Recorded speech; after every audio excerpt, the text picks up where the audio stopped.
Hi, welcome back to another Translator Insider.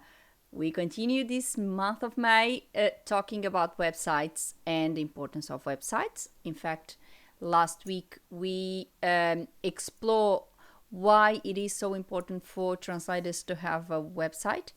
And today we are going to talk about planning that website and what you can achieve if you actually make a plan and have everything done beforehand. So let's start this insider. Stick around. Let's talk websites. And let's go for another insider. So today we are talking about the importance of planning our website. We saw last week how important it is to have one. Today we are going to address how to plan it and why should we plan it. First of all, if we plan our website, we have an idea of the costs that we're going to incur into making that website. We get everything ready before we start actually building it and or actually giving it to someone else to do it. And you take less time building the task. It may look like you're going to take a long time because you have to do all this planning and all these things. But if you think about it, the time that you consume planning it will in the end be time that you gain while you're building it, because you will know already what you need and you will just need to build a website and have everything ready for you. So it will be, in the end, it will be easier for you if you have everything planned. That's what I've been doing since the start of Updated Words. I've always made a plan and I try to have everything planned before I start. So when I actually start, I have everything planned, everything done for me. And it's obviously easy then to get it all ready in one go and without any further issues. Then let's talk about how we actually build that plan, because obviously it's not just write down, oh well, I need a website, I'll need this, I'll need that. You actually need to build a structural plan so you have all the structure of your website, you have everything that you need, and then you don't need to go around in circles. And if you, for example, let's think, if you plan a certain content without choosing a template for your website, and I'm assuming you're using WordPress because everyone uses WordPress these days, everyone uses templates, so assuming using but even if you are using another platform, another software, such as, for example, Dreamweaver, if you, for example, plan all your content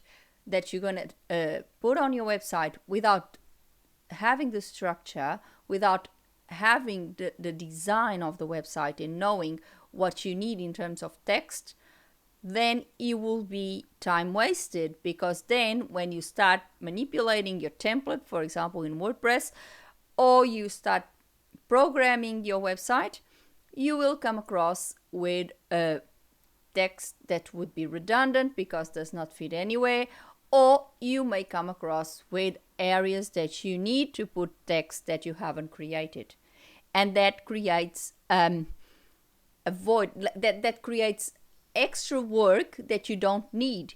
And if we do things structurally, and if we have a plan and we do things in a way that we have everything done and everything planned, then when we get to that point of actually having the website built and prepared and get it all done for launching, you already have everything done for you. And it's easier, believe me. I have done this for more than 10 years already, and that's how I do it, and that's how I actually think it works.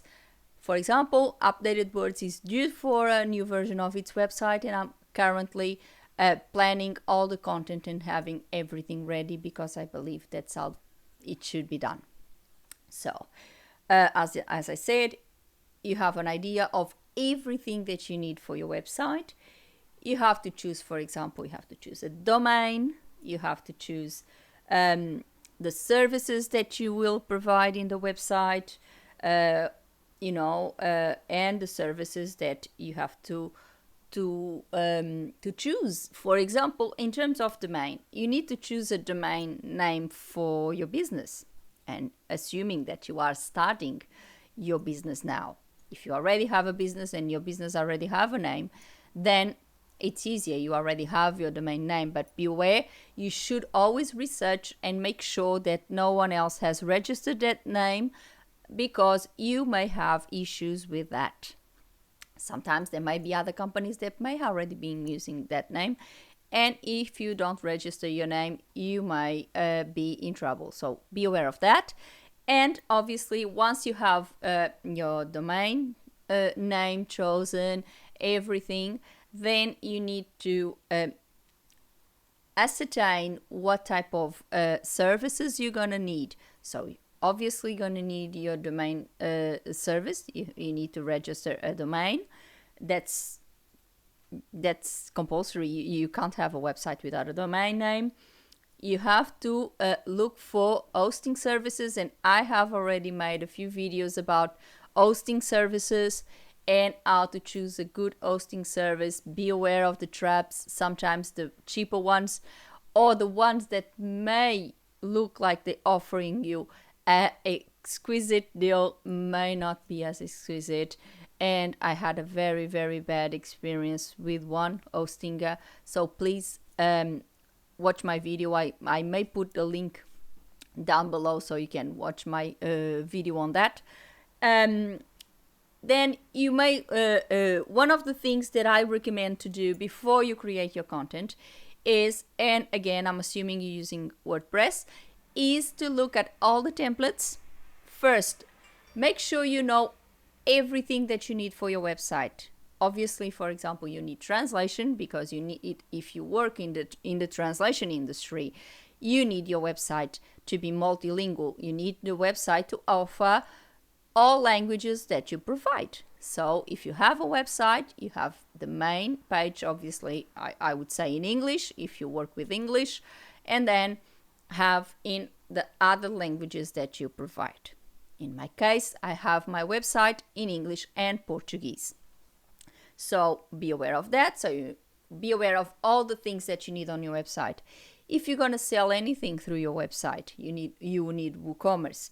If you obviously you need translation, so you will need a plugin for translation.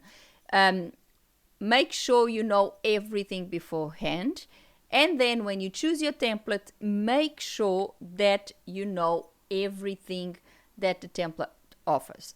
Next week I will be talking deeply about templates, so you know what to do in regards to these templates and how to choose the best one for your business. So now we are just trying to make a plan. So you need to know, you need to choose the template. So after choosing the template, you will need to know if you will need to be a paid template, so it's an extra cost, or if it's a free template, if you can work with a free template.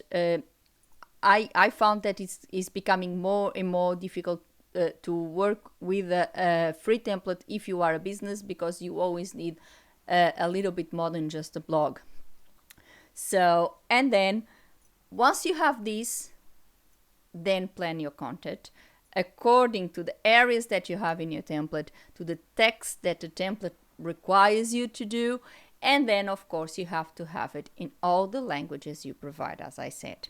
In the end, what you do, you just optimized your expenses because you saw what you needed, you saw what you need to pay, and you obtain, for example, quotes for all these services, and maybe you can see, okay, maybe I can build a website myself and I save on web designing, or maybe I can do this or I can do that, and then you can optimize your costs. Obviously, you optimize your time because you have everything created, and then it's just inserting it in the template. And of course, you get a better product because everything was planned carefully. The text was created carefully, and everything is done to be on optimum result. So I think if you plan ahead, if you have all your things planned, you get a better result, you get a better product, you optimize your time, and you optimize your costs. So it's a win-win for everyone. And that's all for today. I hope you really like this video. I hope if you are thinking about creating your website, you took this on board and you start making your plan, so you obviously can optimize everything, optimize your work, your time, your costs, everything, and get a better product for your business. I think that's the aim of all of us, is to have a good product that it's gonna appeal for your clients, it's gonna be really nice, and bring lots of clients through the door, because that's what we all want. So I think this just sets out a little basis for what you should do. And as I said, I also have a course at Udemy, and I do explain a little in detail what you should do in regards to websites, how to build one, etc., etc. So I hope you really like. If you have any questions, if you are now doing your website and you have any questions that you would like to ask, please feel free to leave a comment on the comments below. And of course, if you have any experience you would like to share, the same thing, just leave us a comment in the comment section below. As I said, and I always say, please put a like on the video, subscribe to the channel with a click on the bell so you get a notification of a new insider every week. Before I go, I would like to thank you all for watching. See you next time. Thank you. Bye.